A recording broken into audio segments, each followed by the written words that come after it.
My Hero Academia is a popular long-running battle shonen, essentially anime's takes on the superhero genre. It is really easy to see how mixing two very popular media type would make it an instant classic. However, mixing two different formulas creates some very interesting ups and downs. Unfortunately, the problem of the shonen anime formula amplifies the problem with the hero formula. This makes My Hero a little bit more polarizing than other anime. There's a high possibility that you're in one of those groups that you either like the show, that you dropped the show, or you didn't watch the show. A shame, really. The world building of My Hero was really interesting. I wouldn't click off right away, because I'm gonna tell you about one manga spin-off that is getting an anime adaptation that fixes most of the issues of the main series of My Hero Vigilantes, or Illegal in Japanese. This spin-off would be an obvious must-watch for anyone that was interested in the world of My Hero. But how can a spin-off actually be better than the original? In this video, we're gonna see how My Hero Vigilantes improve on the formula of the original, fixes most of the problem, and how most of the story was better integrated than in My Hero. But before we start, I would ask you to hit the subscribe button. Unfortunately, being a very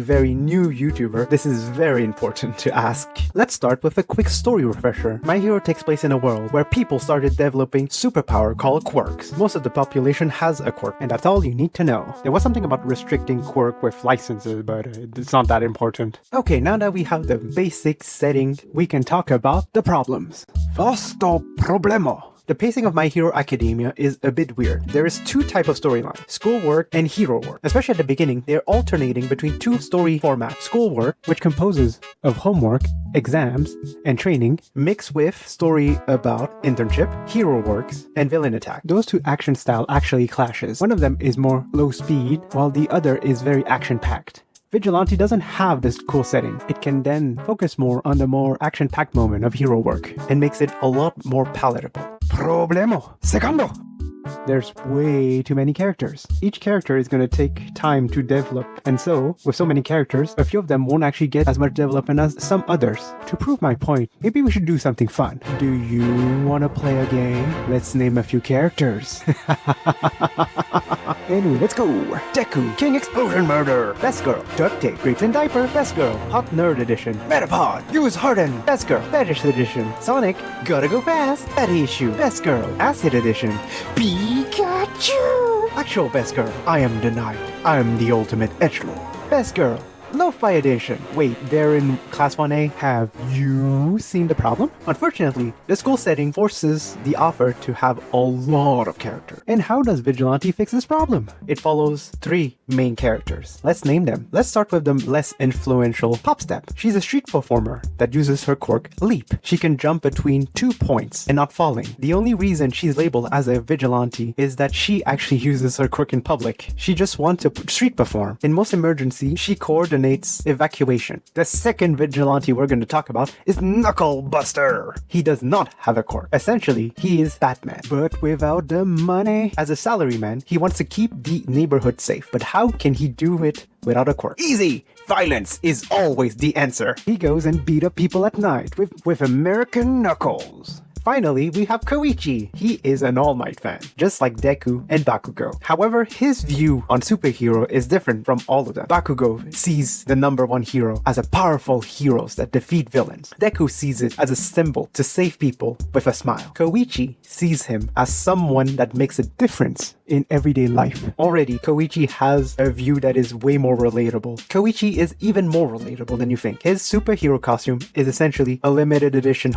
All Might hoodie. In addition, his quirk is not super powerful as well. Unlike Deku and Bakugo, Koichi has a mobility quirk. He cannot hit someone with a lot of force, but he can move fast, sorta. Koichi's quirk is Slide and Glide. With 3 points of contact, he becomes essentially a hair hockey table. Koichi has the same dream as Deku and Bakugo. He wanted to be a hero, but couldn't pass the exam. Right off the bat, you can see how much the three characters are more relatable than the My Hero cast. Popstep wants to be an idol, but society is holding her back from being able to perform the way she wants to. Knucklebuster wants to keep the neighborhood safe, but without powers, it's a lot harder for him to do it. Koichi is a starry-eyed boy that has missed his shot of going into a hero program, but still wants to make a difference. Problemo Sando!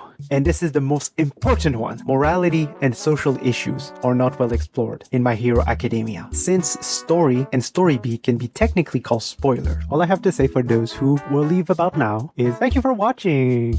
See you in the next video. But now for everyone that stayed. In My Hero Academia, there's a lot of plot points that are just surface level explored. Story point, like Ida's brother, that comes up very shortly in My Hero. Some quirk enhancement drugs in the final arc. There's the riot with the oppressed people that has mutation type corp and their fight with society. Though even those social issues and a lot of story point that was not well polished in My Heroes, there's another aspect of My Hero Vigilantes that is put to the forefront: morality. My Hero Academia doesn't have much time to ponder upon morality. The only time it comes up is the fight between One for All and All for One. In Vigilantes, there is actually more time to develop morality as a major plot point, because they're essentially illegals. Their action actually has consequences. Unlike the main story, they actually don't have the protection of the law, which means that their choices has more impact. Do they contact pro-heroes or not? They're illegals, so they might actually get arrested if they do. Do they not intervene in villain attacks, even though people might get hurt? And what would happen when people get hurt? They don't get accountabilities because they're not public figures. Anyway, I will not go into details. I believe the 17 volumes can speak for themselves, and I hope that the anime adaptation that is coming this spring will give it justice. I guess I should make an end card, credits in the description. I did most of it myself. Here's a video about superheroes, I guess? Yeah, sure. The superhero one that I made in January. I've skipped the awkward intro. It's really not worth it. But the action is really nice, and I try to do something different with the animation. There's a second video. I will decide eventually, I guess. Bye!